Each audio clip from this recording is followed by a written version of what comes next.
At this point, with the background and the subject lit, I'll finalize the decision about what aperture to have the lens set to. Now, aside from controlling how much light enters the camera, your aperture has a major effect on the depth of field. That is, the range of area that appears to be in focus. The lower your f-stop, the wider your lens aperture and the brighter your exposure. Now, this decreases your depth of field and puts the background further out of focus, which is very useful when you're trying to draw the eye to a specific area of your image. The higher your f-stop, the smaller your lens aperture will be and the darker your exposure. This increases your depth of field and makes the background less out of focus. It's much more forgiving when you're trying to keep focus on a moving subject.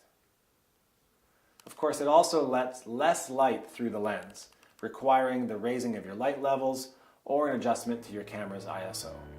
For our still life shoot, as well as this host stand-up, I'll shoot at f3.5 for a relatively shallow depth of field, and we'll adjust the ISO accordingly to get proper exposure.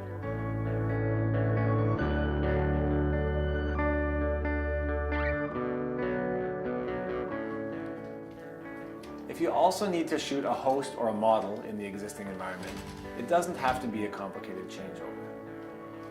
The camera is raised to eye level. Backdrop lighting stays the same, but with the height adjustment as well. The key light is brought to one side of the subject, put up at about a 45-degree angle from their face, and brought just enough out in front so that it touches this opposite cheek without washing it out. The fill light or bounce would still do the trick, but just a height adjustment and will sneak it closer to the camera axis for a nice sparkle in the eyes. So the key light will bring to one side of the subject and slowly bring it out front until the light just starts to hit this opposite cheek. And the fill light, in this case a 250-watt light that's hitting a bounce board. It's a nice soft source, and the bounce is very close to the camera axis, so it doesn't create any new shadows, it just softens the ones that are already here.